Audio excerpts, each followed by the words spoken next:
What's up, everyone? Welcome back to the channel. Boozer here. Thanks for stopping by. Happy New Year's Eve. Happy New Year's Day for you guys watching in the future and all that. Hopefully, you guys had a safe and festive new year. Now, in this video here, we're going to be talking about some of the upcoming changes for 2026 that I'm hoping we will see from Plarium. Now, if you guys missed my previous video, we did do a quick highlight video for 2025. And it's going to be this video here on my channel. It's called the Roundup video, Roundup 2025. Make sure you guys drop on by on that video just to check out some of my top highlights for the year. There's also a active giveaway that's happening on that video as well, so make sure you guys join in so you guys can enter yourselves into a draw for some goodies. With that all being said, we're going to talk about some of the upcoming changes I would like to see for 2026. So first, let's start off with what Plarium has been doing right and what they should continue doing, and that is to provide some really strong free login champions.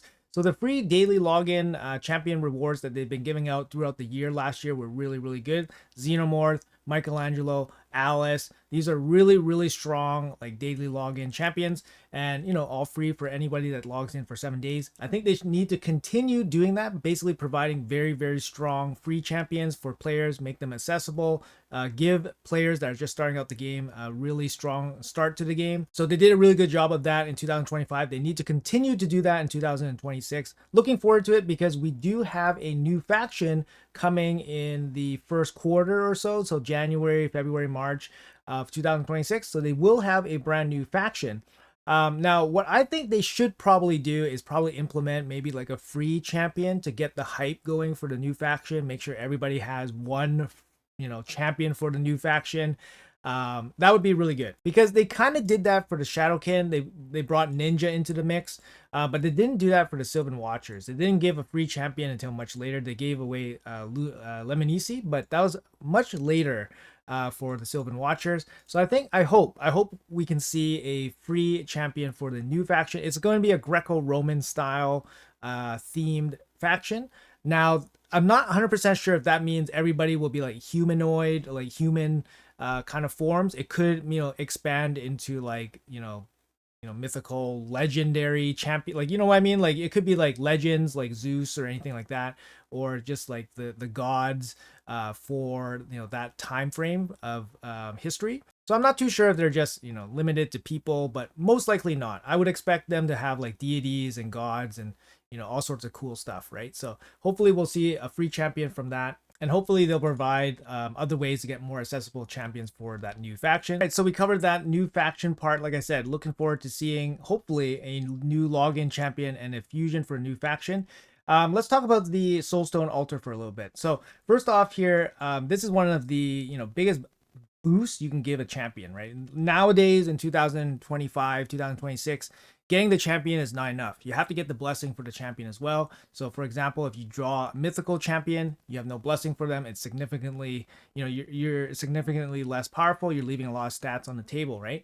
So Plarium did announce that they were going to do something with the soul merchant. So they're going to add 2 extra slots here for the legendaries. So there's going to be 6 slots for legendaries. That means you're more likely to see, the soul that you want to buy. They're also increasing the frequency of the refreshes in this. Now that's all good and dandy, but they need to increase the amount of resources we can get so that we can buy more of the souls that we want. So hopefully in 2026 we see more ways that they can implement where we can get more of these resources. So whether it be the immortal soul essences or the eternal soul essences, these ones are the hardest ones, right? The eternal soul essences, because these ones are used to upgrade to buy the 5 and 6 star souls, which are the most impactful.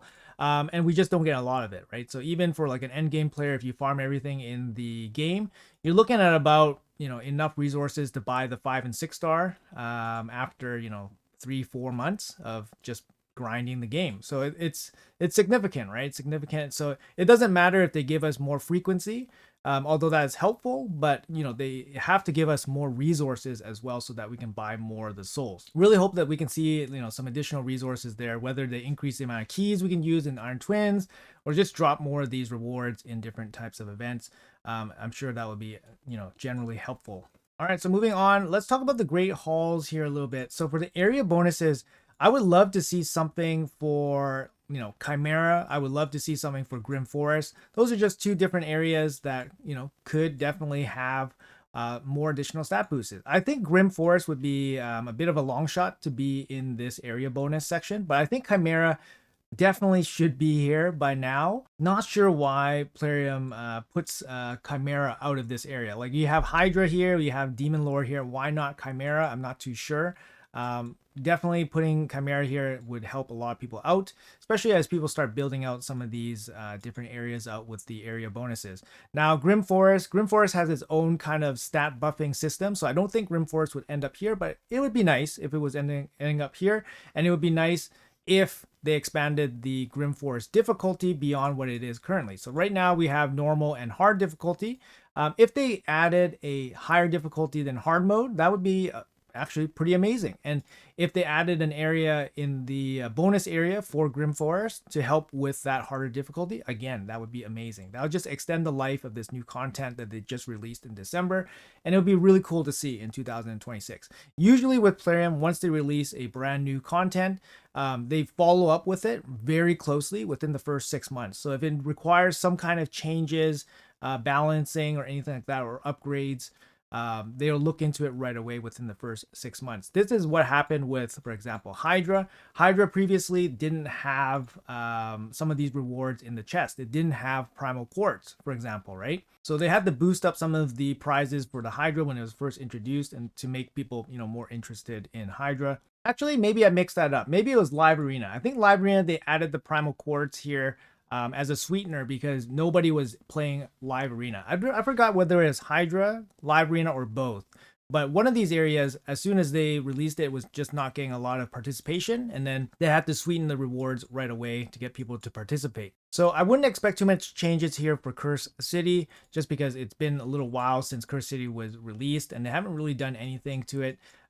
Very slight modifications for some of the levels. They did talk about maybe reducing some of the difficulty for some of the levels, but I don't think that happened. And at this point, the content's over a year old now, so they're just going to probably leave it as is. Siege, they've been looking into as well. I think for Siege, they definitely still have Siege on a very tight microscope, and is just monitoring it. Honestly, what I would like to see from Siege is that they expand the amount of teams in tier 7 and tier 8.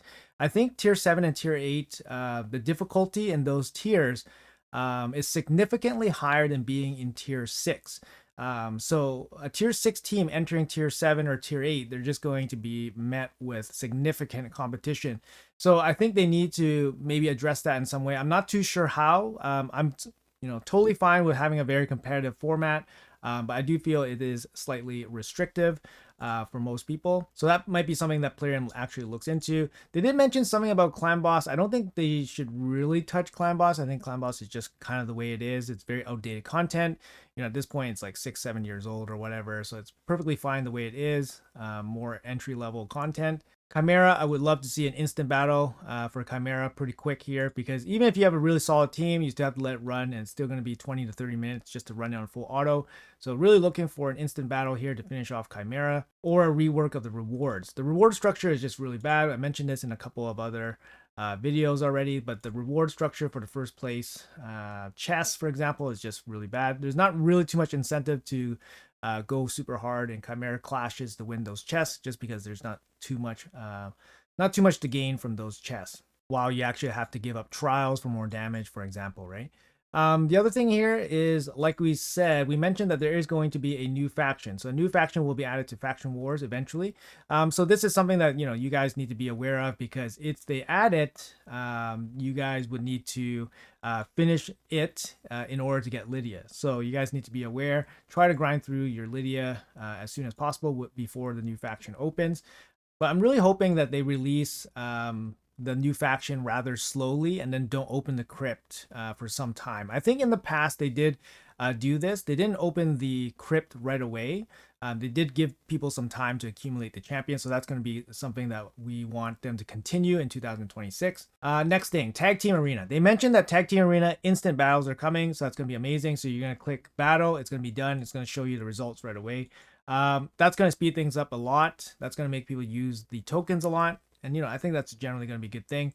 Hoping that they'll implement that in 2026 and not forget about that. Some more quality of life improvements here. I'm really hoping that they do something about the Starstone consumption or even Starstone economy, whether giving us more Starstone or just reducing some of the Starstone costs would be really, really good. Like obviously I have quite a bit of Starstone here, but that's because I've been really frugal with spending the Starstone, to be honest. Like moving around relics and stuff is just super, super expensive. We don't get these very often, or we definitely don't get enough of it.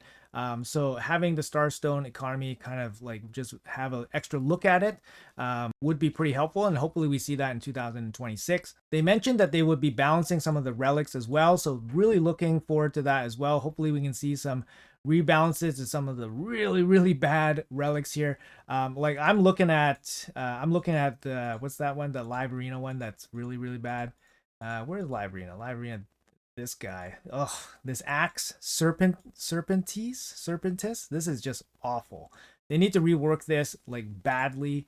Yeah, getting this from your monthly grind for live arena is just so deflating. I have a couple of these. I didn't salvage any of them because it just seems like an obvious candidate for a buff. So they did mention that. So hopefully they follow through in 2026 and we see some buffed up relics, or at least some balanced relics. I don't think there's any particular ones that are like super overpowered, but in terms of underpowered, yeah, that's one of the top ones that comes to mind. Other things that they can do for quality of life, relic crafting, they could definitely make it so that you craft more than one at a time. That would be definitely very useful. Crafting them one at a time is just a big time sink, to be honest. So crafting more than one at a time would be really good. Also would love to see some kind of some kind of boost for some of these, some kind of boost or some kind of mercy for some of these relic materials. I know they don't really comment on that, or they never really commented on that.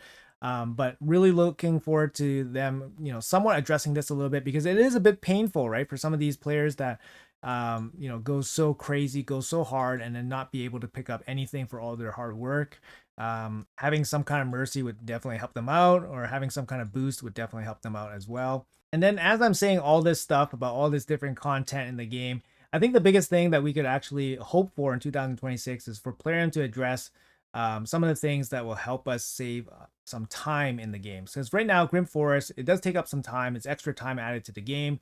Curse City, of course, it takes a lot of time. Chimera is still not addressed without the instant battles. So I'm not sure what Plarium can actually do to give us back the time, but obviously they have background battles in the works. They're going to incorporate PvP play while you're doing stuff in the background, which is really good. But hopefully they just, polish it up a little bit, because for example, like for Doom Tower, you have to grind each one of these levels without being in the background. It's kind of weird. And then once you're doing that, you just watch your grind, laddering up. So, there's a lot of improvement that they can definitely do. Adding just PvP in the active play and then having PvE in the background, I think is not enough. I think it's not enough to save that much time. I would love to have, for example, I would love to have, if they're not going to give us instant battles for Chimera, let us do the Chimera in the background, and then do something else in the foreground, something active, right? Like for example, then we can do PvP while our Chimera run is going, or while our Hydra run is going. Let's say you used up all the instant battles, you can run Hydra in the background and then do like arena or something, or run dungeons. That just increase the capability of the background battles. That would definitely help a lot. But they do need to automate some play here, some of the older content, right? For example, Chimera needs to go. Doom Tower, like at this point, it needs to be somewhat of an instant complete almost. And just generally allow us to do more things simultaneously at the same time throughout the game would be really, really good. Obviously, focusing on some of the newer areas like Curse City, Faction Wars, or even like Grim Forest, just leave those as the main focus. Would be pretty cool. But if they wanted us to do that, then they definitely need to take away time from other areas of the game. Just adding stuff, adding content is obviously great, but just adding too much time into the game does feel like the player won't be able to manage all their time that they have to play the game, and then obviously play out all these different content areas, which is great. Lots of content and all that stuff is great, but if you only have so much time in a day, you're not going to be able to try all the different content out, right? I'm just speaking as a casual player, but for myself as an active player, adding all these things. You know, obviously I try to complete everything on a daily basis. It's kind of a lot. It's kind of a lot. But we'll see exactly what Plarium will have in store for us for 2026 in terms of time saving. They've already acknowledged it. And I think the last point here I want to end off the video, I think for Plarium, just to be generally a little bit more transparent. I know Plarium, you know, I'm part of the content creator program. I work with Plarium like basically daily. We get the info and stuff, but honestly, they could be a little bit more transparent. They could give us a little bit more of a heads up on certain things so that we can give, you know, the audience more of a heads up, give the players more of a heads up. A lot of times we get less than a day's notice. And I don't know if this is normal, but it does feel like they give information to certain select content creators, you know, a little bit ahead of their official content creators, which is a bit of a bummer. So we really hope that Plarium can increase the level of transparency and like forward preparation they allow for players in terms of events. And then they can definitely, you know, they can benefit too, right? They'll benefit by people having high engagement, high participation rates for these events because they're prepared for them and not rely on like just straight FOMO to get people to open their wallets in the last moments so that they can get involved into events. I don't know. That's just kind of me. I do feel like that's a big ask from the community, but hopefully Plarium can, you know, take a hint from that whole Teenage Mutant Ninja Turtle collab and offer up a, you know, a more advanced schedule, maybe a little bit of heads up on some events, at least more than what they've been giving us in the past, which was like a day or two at best. Anyways, guys, that's gonna be it for this video for 2026 hopeful wish list changes coming from Plarium. You know, a lot of them, I think a lot of them Plarium is kind of looking at, so we'll have to have a closer look when they start dropping some of these updates. And you know, Plarium always surprises, I think. So I think I wouldn't be surprised if they had a big content idea coming for next year already. So it'll be interesting to see. Obviously, a lot of quality of life changes would definitely be helpful. Let me know in the comments below what you guys think or what you guys would suggest to Plarium. I would assume that Plarium would be maybe keeping an eye on these types of videos closely. So feel free to let them know how you feel in the comments below. I'll be reading the comments and I'll be relaying some of the message back to Plarium as well. And we'll see if any of it actually sticks. So anyways, guys, thanks a lot for watching the video until the end. Appreciate you all. Have a great new year. Thank you all for your support. I really appreciate it as always. And I'll see you guys in the next video.